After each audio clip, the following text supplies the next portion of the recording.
Tajuk utama Buletin TV9 4 Julai.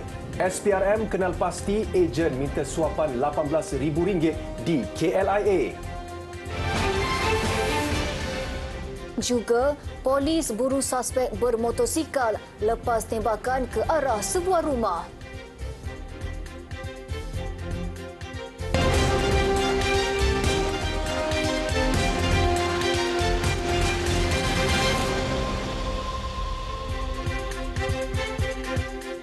Assalamualaikum dan salam sejahtera. Sebelum ke laporan utama, kita ikuti dahulu perkembangan tragedi kepala air di jeram air putih Kemaman, Terengganu. Dua lagi mayat mangsa tragedi itu ditemui hari ini. Mayat terbabit dikenal pasti sebagai Puteri Balkis Izzati, 18 tahun dan Puteri Alia Maisara Karim, 16 tahun. Susulan penemuan dua mayat itu, ia menjadikan dua lagi mangsa dikuatiri masih hilang. Menurut Ketua Polis Daerah Kemaman, Superintenden Hanyan Ramlan, mayat Puteri Balkis Izzati ditemui di belakang Masjid Dadong kira-kira jam 7.45 pagi tadi pada jarak 24 km dari lokasi kejadian. Manakala mayat Puteri Alia Maisarah ditemui kira-kira jam 3 petang tadi di kawasan Beting Jeram berkenaan. Untuk makluman terkini, kita telah menemui satu lagi jenazah pada pukul 3 petang, maklumat yang kita terima. Dan pemeriksaan dan siasatan kita mengesahkan adalah satu body wanita, mayat satu wanita. Dan kita bawa balik ke Subtek Balai Polis Air Putih dan saya sahkan ianya adalah Puteri Alia, berusia 16 tahun. So, setakat ini kita masih lagi mencari dua mangsa, satu lelaki dan satu perempuan yang masih hilang. Dua mayat mangsa yang ditemui hari ini dibawa ke Unit Forensik Hospital Sultanah Nur Zahirah, Kuala Terengganu untuk tindakan lanjut. 9 beranak yang terbabit dalam tragedi itu adalah pasangan suami isteri iaitu Karim Abdullah, 39 tahun dan Azizah Ayi, 40 tahun serta 7 anaknya iaitu Puteri Balkis Izzati Abdul Rahman, 18 tahun, Puteri Alia Maisarah Karim, 16 tahun, Puteri Nur Fatin Karim, 14 tahun, Muhammad Zulkarnain Haikal Karim, 11 tahun, Puteri Nur Erina Natasha Karim, 10 tahun, Muhammad Haziq Zikri Karim, 6 tahun dan Puteri Ariana Umaira Karim, 4 tahun. Seorang lagi adalah tunang kepada Puteri Balkis Izzati iaitu Muhammad Fikri Saliman, 24 tahun yang berasal dari Batu Pahat, Johor. Kejadian dikatakan berlaku susulan hujan lebat berterusan sejak petang Sabtu hingga awal pagi Ahad. Dalam pada itu, 7 jenazah mangsa tragedi kepala air akan dibawa pulang ke Felda Lepah Hilir 3, Gambang, Kuantan, Pahang bagi urusan pengebumian. Kesemua jenazah mangsa yang sudah boleh dituntut dijangka dikebumikan dalam satu liang lahat malam ini. Setakat ini, keluarga mangsa telah mendapat pelepasan daripada pihak polis untuk membawa 7 jenazah yang telah selesai melalui proses pengecaman dan bedah siasat. Jenazah yang dimandi dan dikafankan di Hospital Sultanah Nur Zahirah HNNZ itu akan dibawa terus ke Masjid Felda Lepah Hilir 3 untuk disolatkan sebelum dikebumikan. Macam mana dah? Tak ada yang gitu sebab bukan seorang, 6 orang. Betul lah tu Mas. Jadi kita menunggu jugalah, tak tahu habisnya berapa tak tahu lagi. Sempat satu jenazah lagi tadi lah. Kalau sempatnya dengan jabatan JKN ke JPN ke atau dengan polis sekali, kalau dia orang lepaskan kita buat sekaligus kita 7. Tapi tak pasti lagi lah yang satu ni. Dia yang 6 ni dah confirm dah.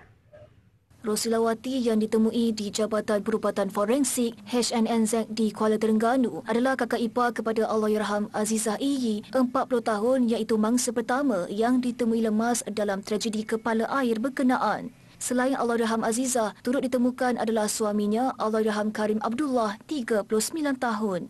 6 lagi mangsa yang turut ditemukan ialah anak pasangan itu iaitu Muhammad Zulkarnain Haikal Karim, 11 tahun, Muhammad Haziq Zikri Karim, 6 tahun, Puteri Ariana Umaira Karim, 4 tahun dan Puteri Nur Erina Natasha Karim, 10 tahun. Manakala mayat Puteri Balkis Izzati, 18 tahun dan Puteri Alia Maisarah Karim, 16 tahun ditemui hari ini.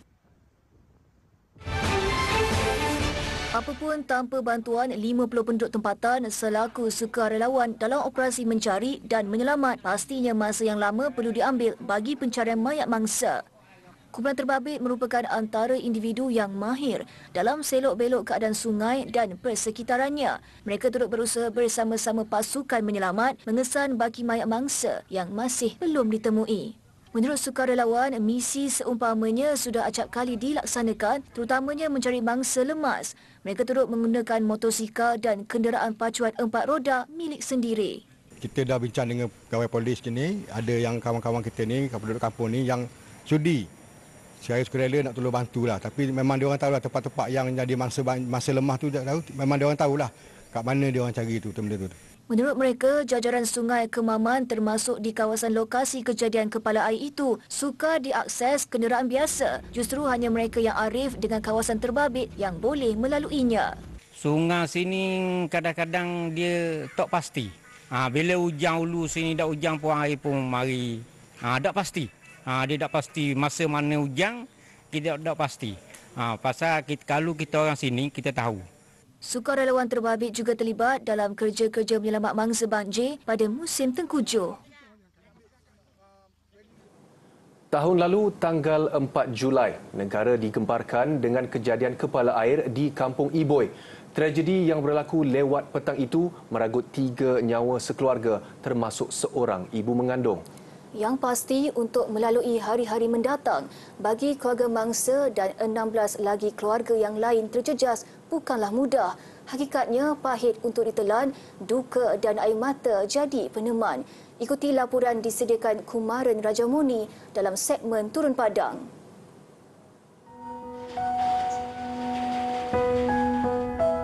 Tempat saya sedang berdiri ketika ini nampak tenang, bukan? Namun setahun yang lalu, tragedi kepala air yang menyebabkan berlakunya banjir besar di kawasan Kampung Iboi ini turut mengorbankan 3 nyawa sekeluarga. Di sinilah tapak keluarga itu mendiami rumah. Hari ini nampak kosong, tiada apa. Begitu jugalah rasa hati penduduk yang ada di sini dalam jiwa mereka selepas setahun kosong. Abdul Rahman Said kehilangan isteri Salman Ma'akib 53 tahun, anak tirinya Muhammad Khairul Ikhwan Nur Azman 14 tahun dan menantunya Nurul Anis Abu Hassan 23 tahun. Gerak hatinya kuat, mahu menjalani kehidupan dengan tenang dan cuba reda dengan apa yang berlaku. Benda yang berlaku ni kita tepuhilah dan kita kena teruskan hidup kita, sebab hidup kita belum tentu panjang ke pendek, tapi kita ke depan kena teruskan benda tu. Kita tak bolehlah memikirkan sangatnya, tapi walau macam mana pun peristiwa ni susah nak lupa lah, sebab kita tak pernah tempuh dan tak pernah berlaku benda yang macam ni. Walaupun 100 tahun tak pernah berlaku, apabila berlaku yang benda macam ni, jadi bagi saya tak dapat nak lupakanlah. Di sebalik segala bantuan yang diberikan kerajaan dan badan bukan kerajaan NGO, ada mangsa yang kini terputus punca pendapatan. Ini kerana tanah sawah dan pertanian yang dahulunya diusahakan tidak dapat diteruskan. Pihak yang berwajib, terutama sekali bahagian pertanian, untuk melihat sendiri bagaimana dengan keadaan tanaman kami ini yang merosak, yang dibawa oleh bencana tu. Jadi kalau bolehlah minta pertanian tu mari beri sedikit musibasi kepada pihak-pihak yang berkenaan ni supaya dia memulih balik semangat dia untuk nak memajukan balik tanah mereka ni. Selain itu, ada penduduk yang mendakwa tidak menerima rumah gantian selepas rumah pusakanya dirobohkan atas alasan berada di kedudukan tidak selamat di pinggir Sungai Kupang. Saya telefon sendiri dengan penghulu. Dia cakap sebab ini rumah sewa, tak layak untuk dapat. Jadi masalahnya saya nak cari titik penyelesaian je, bukan saya nak cari masalah apa. Macam mana keadaan bila kita pun harta kita hilang, sepatutnya adalah diganti, bukan dibiarkan macam tu saja. Apapun yang diharapkan penduduk, tragedi sama tidak lagi berulang. Selain sokongan dan perhatian semua pihak untuk mereka kembali bangkit menjalani kehidupan sedia kala. Kumaran Rajamuni melaporkan. Seorang warga emas yang juga pencari madu lebah maut selepas dipercayai tersangkut di atas pokok tualang setinggi 24 meter di Kampung Cabang Tungkak, Pasir Putih, Kelantan. Kejadian berlaku kira-kira jam 1.09 tengah hari semalam. Kejadian itu disahkan Pengarah Jabatan Bomba dan Penyelamat Malaysia Kelantan, Zainal Madasin. Menurutnya, sebaik menerima panggilan kecemasan, 16 anggota dari Balai Bomba dan Penyelamat Pasir Putih dan Machang bergegas ke lokasi kejadian. Sebaik tiba, mangsa dikenali Cik Husin Hassan, 62 tahun, didapati tidak sedarkan diri tersangkut di atas pokok. Pihak bomba turut mengambil masa lebih 6 jam sebelum mangsa berjaya dibawa turun jam 7.20 malam semalam. Mangsa turut disahkan meninggal dunia oleh petugas kesihatan di lokasi kejadian. Bunyi letupan disangkakan budak nakal bermain mercun. Namun sangkaan seorang isteri itu meleset apabila terkejut melihat seorang lelaki memegang senjata dipercayai pistol melepaskan tembakan ke arah rumahnya. Kejadian berlaku di Kuala Gula Bagan, Serai Perak, kira-kira jam 2.50 pagi. Susulan itu, Polis Diraja Malaysia (PDRM) kini sedang giat memburu suspek berkenaan.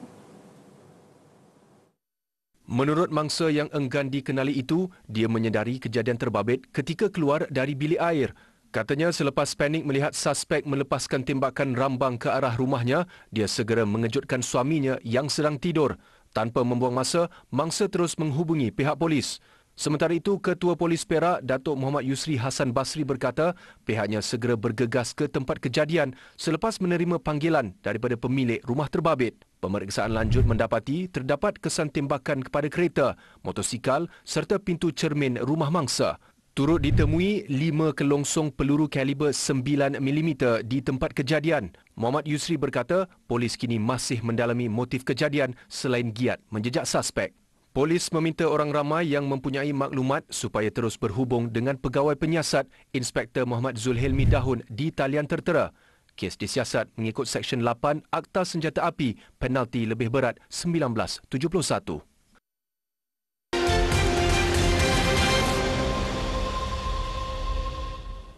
Bertemu kembali. Individu yang disyaki menjadi dalang bagi menyelesaikan kes melibatkan seorang pelancong asing yang didakwa tidak memenuhi syarat masuk ke negara ini sebagaimana ditetapkan Jabatan Immigration telah dikenal pasti Suruhanjaya Pencegahan Rasuah Malaysia (SPRM).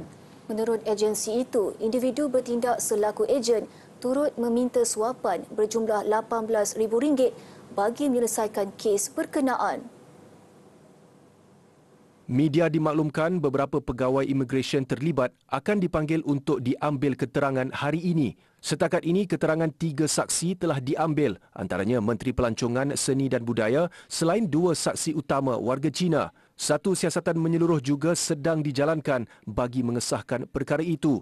SPRM turut memandang serius isu rasuah yang didakwa berlaku di KLIA baru-baru ini. Siasatan turut disahkan Ketua Pesuruhjaya SPRM Tan Sri Azam Baki. Beliau turut berkata, kes disiasat di bawah Seksyen 16(A) Akta SPRM 2009. Susulan itu, semua pihak digesa tidak membuat sebarang spekulasi sehingga siasatan dilengkapkan. Rentetan isu kekecohan di KLIA yang turut mengaitkan dakwaan segelintir kaki tangan Jabatan Immigration JIM terbabit amalan rasuah dan pelanggaran integriti. Ketua Pengarahnya, Datuk Ruslin Jusoh menegaskan jabatan itu sentiasa memberi kerjasama kepada pihak SPRM untuk membantu proses siasatan lebih telus tanpa gangguan pihak luar. Dalam kenyataan medianya, beliau memaklumkan JIM dan KDN tidak akan berkompromi dengan mana-mana pegawai yang didapati terbabit dengan salah laku rasuah sama ada di KLIA atau pejabat imigresen seluruh negara. Jika ada yang melakukan kesalahan, mereka tidak akan dilindungi. Sebaliknya, tindakan di peringkat jabatan akan diambil berdasarkan peruntukan undang-undang sedia ada. Dalam pada itu, jelasnya, jabatan itu juga komited menambah baik SOP untuk terus memberikan perkhidmatan terbaik kepada rakyat dan pelawat asing. Dalam perkembangan sama, setakat ini sebanyak 4 laporan polis diterima berhubung insiden kekecohan di KLIA minggu lalu. Ketua Polis Selangor, Datuk Hussein Omar Han yang menegaskan perkara itu berkata 22 saksi sudah dirakam keterangan.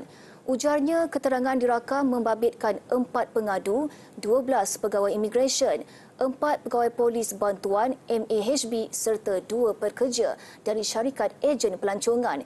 Ia akan dirujuk kepada Jabatan Peguam Negara untuk mendapatkan pandangan dan keputusan. Perdana Menteri Datuk Seri Anwar Ibrahim dengan tegas menjelaskan kerajaan pimpinannya tidak akan bertolak ansur terhadap amalan rasuah. Beliau turut tekad dan sedaya upaya untuk memerangi amalan berkenaan demi menyelamatkan negara. Saya bertekad insya-Allah diberikan kekuatan. Selagi saya diamanah sebagai pemimpin, saya tidak akan izinkan amalan menteri-menteri, termasuk Menteri Kewangan dan Perdana Menteri, menggunakan kuasa untuk menyakau. Yang lalu-lalu, yang boleh bercakap soal sejarah. Beliau turut menyokong usaha pernah dilaksanakan bekas Perdana Menteri Tun Abdul Razak yang berhutang untuk memajukan ekonomi rakyat dan negara. Namun tidak akan berkompromi terhadap hutang yang dibuat negara selepas itu terhadap projek mega yang berisiko membudayakan amalan rasuah. Menjelang pilihan raya negeri PRN yang akan diadakan, polis memberi peringatan agar parti politik tidak sewenangnya menyentuh isu 3R iaitu agama, institusi raja dan bangsa. Ketua Polis Negara Tan Sri Razarudin Husin berkata, polis akan bertindak tegas bagi mengelakkan suasana tidak harmoni kepada masyarakat daripada berlaku di negara ini. Suasana aman juga diharapkan berlangsung pada PRN kali ini. Ia bagi mengelak sebarang kacau ganggu kepada pengundi selain mahu mereka berasa selamat mengundi calon pilihan masing-masing. Isu-isu sensitif 3R ini jangan disentuhlah. Kalau boleh jangan disentuh. Yang mendatangkan kegusaran, mendatangkan ketidakharmonian dalam dalam perjalanan pilihan raya ini sendiri, kan? Dan juga patuhilah undang-undang, terutamanya Akta Pilihan Raya itu sendiri. Beliau bercakap demikian selepas taklimat PRN di Ibu Pejabat Polis Kontingen Pulau Pinang. Hadir sama Ketua Polis Negeri Datuk Kau Kok Chin. Parti politik yang bertanding turut diingatkan agar mematuhi peraturan dan undang-undang sedia ada, antaranya Akta Kesalahan Pilihan Raya 1954 serta Akta Hasutan. Seramai 40,000 pegawai dan anggota polis akan bertugas sepanjang PRN di 6 negeri. Dalam pada itu, parti politik juga dinasihatkan supaya memohon permit ceramah lebih awal bagi memudahkan kelulusan.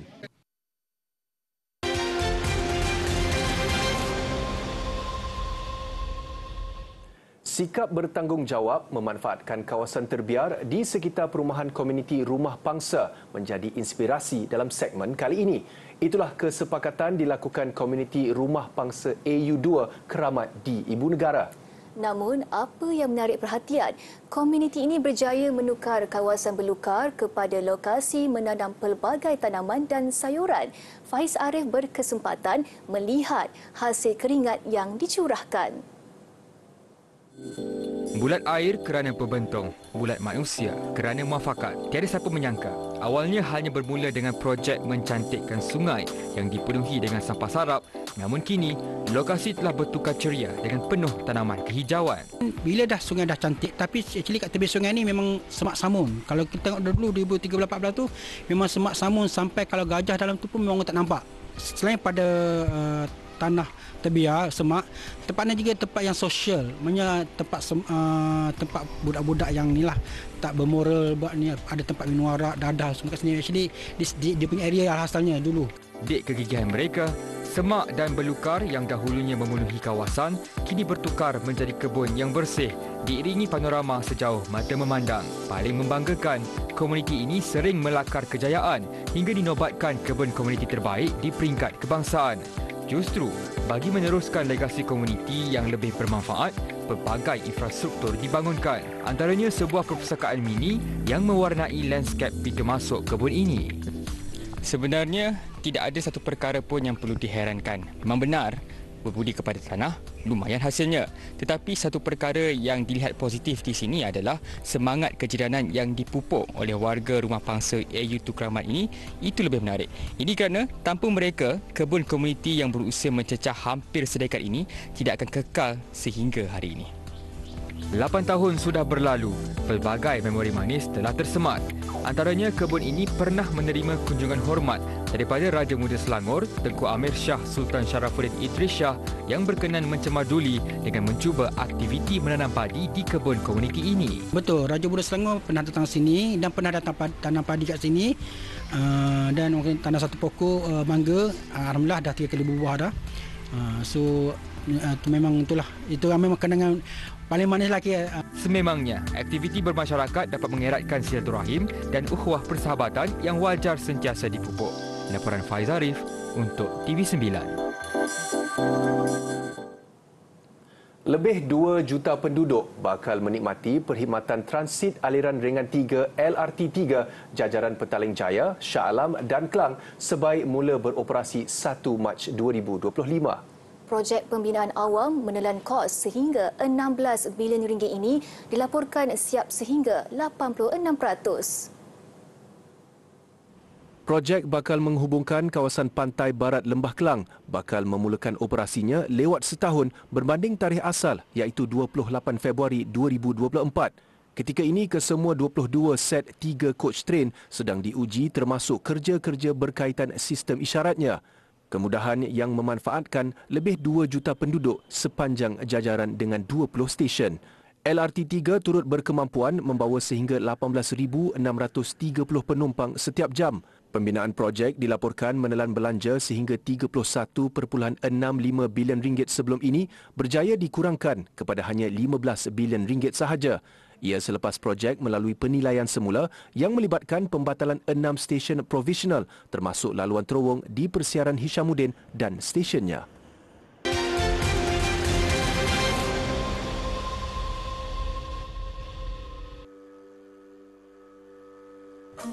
Allah sebut dalam surah Ar-Ra'd ayat 28, orang beriman dia tenang hatinya, jiwanya dengan berzikir. Kemudian Allah Subhanahu Wa Taala tanya kita soalan selepas Allah beritahu, ala bi zikrillahi tatma'innul qulub, bukankah dengan berzikir hati menjadi tenang? Sedangkan Allah dah sebut dah perbuatan orang beriman ni nak tenang kena berzikir, ingat Allah. Antara perkara yang boleh mengingatkan kita kepada Allah adalah dengan solat. Sebab tu dalam hadis Nabi SAW, tengok bagaimana Bilal bin Rabah ketika mana dah masuk waktu azan, apa kata Nabi kepada Bilal? Ya Bilal, arihna biha ya Bilal, wahai Bilal, tenangkan kami wahai Bilal dengan laungan azan supaya kami solat.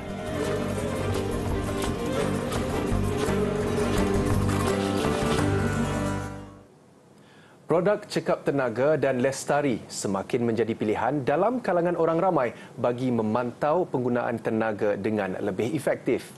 Ke arah itu, syarikat peneraju industri lampu Signify Malaysia menerusi pelancaran produk baharu yang lebih mampan, optimis masyarakat berupaya mengamalkan penggunaan elektrik secara berhemah.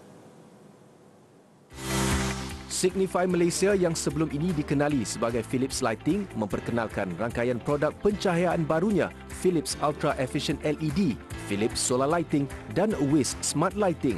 Philips Solar Lighting menawarkan produk lebih mampan dan lestari untuk kediaman serta dilengkapi dengan bateri berprestasi tinggi yang berupaya mengurangkan kos tenaga kepada sifar. Philips Energy Ultra Efficient Lights helps reduce energy by almost 60% versus even standard LED lights which are available in the market. So that means you are reducing energy consumption and cost for all our consumers there.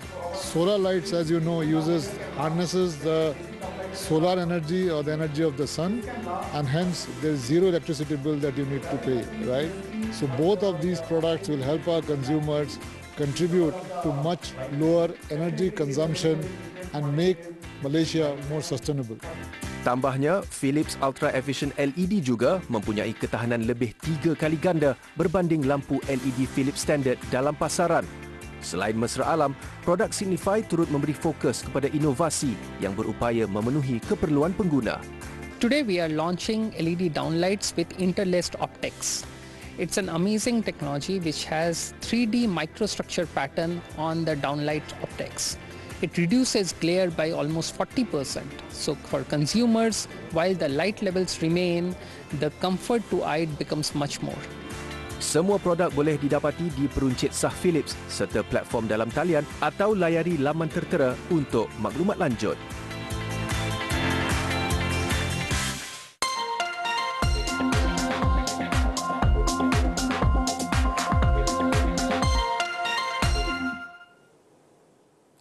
Kita terus ke perkembangan cuaca esok. Rata-rata negeri di semenanjung tanah air dijangka hujan pada sebelah pagi, bagaimanapun ribut petir di kebanyakan negeri pada sebelah petang dan kembali tiada hujan pada waktu malam. Kita mulakan dengan ramalan cuaca di pantai timur Kelantan. Cuaca bermula cerah pada sebelah pagi, disusuli ribut petir di 1-2 tempat pada sebelah petang hingga malam. Manakala di utara tanah air Kedah, cuaca diramal cerah dan tiada hujan sepanjang hari. Kita ke negeri Selangor, ribut petir menyambar 1-2 tempat pada sebelah pagi hingga petang, namun tiada hujan diramal pada waktu malam. Di Bandaraya Bersejarah Melaka pula, pada sebelah pagi ribut petir diramal berlaku di 1-2 tempat, bagaimanapun cuaca kembali cerah dan tiada hujan pada waktu petang hingga malam. Kita terbang pula ke Bumi Kenyalang. Cuaca hujan diramal pada sebelah pagi dan malam, bagaimanapun ribut petir pada sebelah petang melibatkan 1-2 tempat di kawasan pedalaman. Akhir sekali, negeri di bawah Bayu. Cuaca diramal hujan di 1-2 tempat pada sebelah pagi, disusuli ribut petir di 1-2 tempat pada sebelah petang hingga malam. Jadi kepada penonton di luar sana, sentiasa peka dengan perubahan cuaca dan ingat pesan orang lama, sediakan payung sebelum hujan dan berhati-hati di jalan raya. Sampai di sini perkembangan cuaca. Kekal setia bersama kami menarik dalam segmen sukan sebentar lagi. Harimau Selatan mengaum, laung amaran awal kepada The City Boys.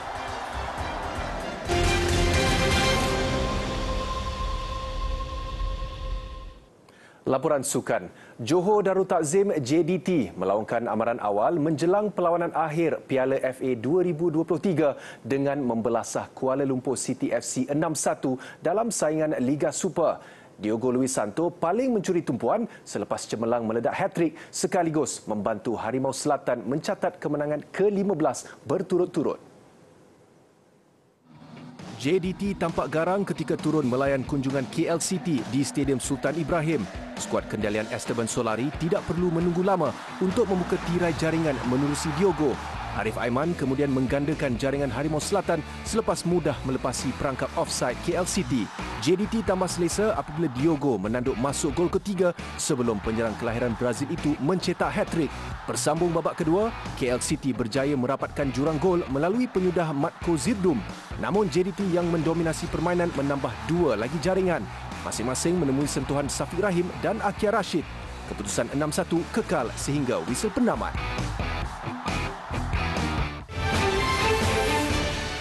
Di Stadium Majlis Bandaraya Petaling Jaya, Selangor FC meneruskan rentak kemenangan dengan menewaskan Kuching City FC 2-1. Terdahulu, Selangor dihadiahkan sepakan penalti selepas bola terkena tangan pemain pertahanan lawan Ramesh Lai Banhuat. Peluang ini dimanfaatkan sebaiknya Aaron Delval untuk Selangor di depan 1-0 sehingga tamat babak pertama. Bersambung selepas rehat, anak buah Tan Cheng Ho menambah gol kedua menerusi Yohandri Orozco. Begitupun Kuching City berjaya merapatkan kedudukan melalui jaringan Amer Amri Saleh pada minit ke-89.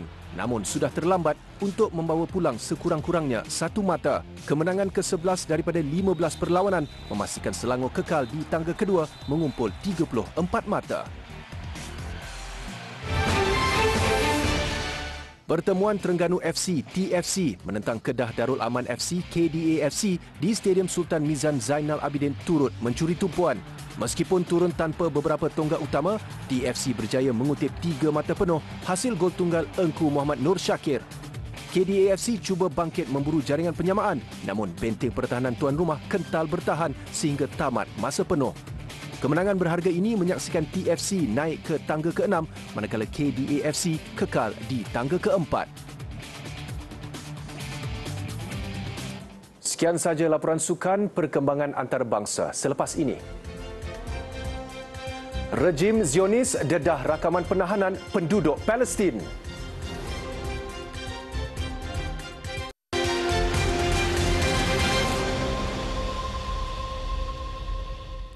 Laporan antarabangsa, pihak Palestin membuat keputusan untuk memutuskan semua hubungan, pertemuan dan koordinasi keselamatan dengan Israel sebagai tanda protes terhadap serangan kejam rejim itu di tebing barat.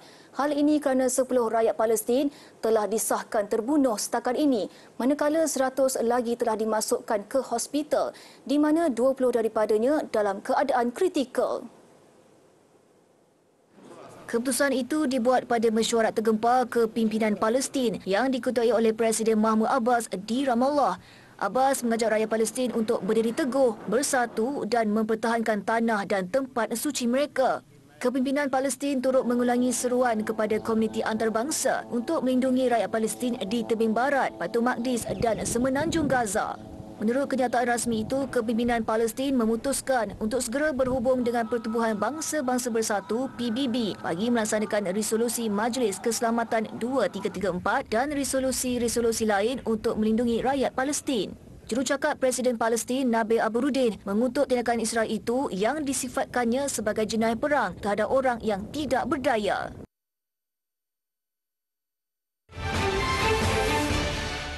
Dalam perkembangan lain, rakaman video daripada polis Israel mendedahkan aktiviti mereka dalam operasi penangkapan penduduk Palestin di kamp pelarian di Jenin. Sekurang-kurangnya 100 orang telah ditangkap semasa operasi berkenaan. Bagaimanapun, beberapa individu masih ditahan manakala beberapa yang lain telah dibebaskan. Sekurang-kurangnya 4 terbunuh dalam kejadian tembakan di Bandar Philadelphia, Amerika Syarikat malam semalam, manakala 4 termasuk kanak-kanak cedera dalam serangan itu. Kesemua mangsa yang terbunuh adalah lelaki dan salah seorang daripadanya dipercayai remaja. Suspek dipercayai memakai jaket kalis peluru dengan bersenjatakan rifle dan pistol ditahan sejurus selepas tembakan. Serangan menjelang hari kemerdekaan berlaku sehari selepas 2 orang maut dan 28 cedera dalam serangan tembakan di Baltimore, Maryland. Sehingga kini, pihak berkuasa masih mencari beberapa suspek yang dipercayai terlibat dalam insiden berkenaan. Ini pula perkembangan banjir di China. Wilayah Sichuan di barat daya China dan bandar Chongqing dilanda banjir buruk yang dicetuskan oleh hujan lebat ketika pihak berkuasa terus menghantar anggota penyelamat untuk memindahkan penduduk terjejas. Lapor stesen penyiar CCTV China, anggota penyelamat dikerah bagi membantu operasi pemindahan penduduk di daerah Wangzhou di Chongqing ketika paras sungai mencecah paras tertinggi sehingga memecahkan tebing serta sebahagian kenderaan ditenggelami air. Bagaimanapun, tiada kemalangan jiwa dilaporkan. Di Bandar Nanchang di Sichuan, pihak berkuasa tempatan telah memulakan operasi kecemasan kawalan banjir. Rakaman dari udara menggunakan drone menunjukkan banjir yang meluas turut menentasi jalan raya di kawasan bandar. Agensi Cuaca China dalam pada itu memaklumkan hujan lebat dijangka berterusan di wilayah Mongolia Dalam dan wilayah Heilongjiang, Jilin, Liaoning, Yunnan, Guangxi dan Guangzhou. Sejak semalam, 189 batang sungai di seluruh China mengalami limpahan air berlebihan pada musim panas ini. Sekurang-kurangnya 2 orang terbunuh dan 19 yang lain cedera dalam serangan drone Rusia di Bandar Sumy di utara Ukraine. Selain itu, 3 bangunan mengalami kerosakan dalam serangan yang dilakukan dengan 4 buah drone. Satu lagi amaran serangan udara turut diisytiharkan di wilayah itu beberapa jam selepas serangan pagi. Selain amaran daripada tentera udara Ukraine bahawa lebih banyak drone masih berada dalam perjalanan. Sebuah rollercoaster yang popular di Taman Hiburan Carowinds, North Carolina terpaksa ditutup selepas seorang pelancong membuat rakaman menunjukkan tiang sokongan yang dilaporkan retak ketika permainan masih dijalankan. Susulan kejadian itu, permainan Ferry 325 tidak akan beroperasi buat sementara waktu bagi menjalani pemeriksaan harian untuk memastikan fungsi dan integriti strukturnya dalam keadaan baik. Raja Thailand, Raja Maha Vajiralongkorn berkenan merasmikan sesi parlimen baru yang akan melantik Perdana Menteri dan membentuk kerajaan baru. Tambah Vajiralongkorn, negara berkenaan bakal berkembang maju bergantung kepada kebijaksanaan, kejujuran dan kesucian seorang pemimpin selain mengutamakan kepentingan negara serta rakyatnya. Presiden Indonesia Joko Widodo disambut mesra oleh Perdana Menteri Australia Anthony Albanese ketika beliau mengadakan lawatan ke Sydney. Pertemuan kedua-dua pihak itu membincangkan beberapa aspek antaranya ekonomi hijau, pelonggaran visa perniagaan untuk rakyat Indonesia dan keselamatan serantau. Indonesia ialah rakan dagangan ke-13 terbesar Australia dan pelaburan Australia di Indonesia berjumlah $4.3 bilion Australia pada 2021 dengan arang batu sebagai eksport tertinggi. Konsert Semangat Zaman yang menampilkan 8 legenda rock tanah air bakal menggegar pentas pada 29 September depan. Acara yang bakal berlangsung lebih 2 jam itu juga bakal menzahirkan 5 lagu baru pada konsert yang akan diadakan di Ibu Negara. Butirannya dalam segmen seni dan hiburan. Bagi peminat, pastinya tidak sabar menanti gegaran rock vokalis Datuk Nash Left-Handed, Joey Bumiputra Rockers, Aris Ariwatan, selain Jansen Blade, Rahmat Mega, Jad Black Dog Bone, Mus dan Bandi Amok. Menurut penganjur iaitu Semangat Zaman Music Entertainment diketuai Jean Lau, konsert kali ini begitu istimewa. Antaranya bakal mengundang keluarga penyanyi Rahim Ma'ruf dan arwah Syamrin daripada kumpulan fotograf sebagai bingkisan istimewa pada konsert diadakan. Konsert juga bakal diterajui pengarah muzik kreatif Alfa Buti. Itu kita nak bawa balik semula irama rock ni. Sebab pada tahun 2000 irama rock ni dia dah menurun sikit, kemudian naik independen. Jadi kita tak boleh nak nak menahan sebab itu adalah perkembangan dunia muzik. Terdahulu, acara pelancaran konsert dirasmikan pada sidang media dihadiri Ketua Setiausaha Kementerian Perdagangan Dalam Negeri dan Kos Sara Hidup, Datuk Azman Muhammad Yusof. Menurut Datuk Azman, kerajaan akan sentiasa prihatin terhadap kebajikan golongan artis. Justru pada kali ini, pihaknya sedang meneliti beberapa kaedah terbaik bagi isu pembahagian royalti yang dibangkitkan penggiat seni. Di peringkat kementerian, kita telah pun bersetuju menubuhkan satu jawatankuasa lah. Sekarang ini jawatankuasa tersebut telah diketuai oleh Timbalan Ketua Setiausaha Kementerian dan telah dianggotai beberapa anggota lah, baik daripada mewakili pencipta lagu, penulis lirik, dan penyanyi, mewakili penyanyi dan sebagainya. Sebab kita nak jadi satu keputusan ataupun satu model terbaik bagaimana pembahagian royalti dapat dibuat. Mengulas mengenai konsert bakal diadakan, beliau berbangga usaha yang dilaksanakan penganjur. Baginya konsert ulang tahun ke-20, 8 legenda rock, satu malam, satu pentas muzik hebat mampu mewarnai lagi pentas industri hiburan tanah air. Bagi peminat, kerinduan pastinya terubat dengan suara legenda di satu pentas yang sama. Bila kita buat persembahan solo ni, kita macam besar orangan. Tapi bila ada ramai rakan-rakan ni, dia ada satu semangat keseronokan kan. Macam it's like gathering lah kan. Tahun 90-an dulu kami masing-masing. Kemudian bila tahun 2023, alhamdulillah kali 20 tahun ni kami dapat bersama lagi atas pentas. Tapi Bandi pun terperanjat juga sebab dia offer Bandi untuk sama-sama dengan sahabat-sahabat lama Bandi seperti Jad, Mus, Datuk Nash dan ramai lagi kat dalam Semangat Zaman ni. Bagi anda yang mahu tampil merasai gegaran legenda, boleh layari laman web tertera.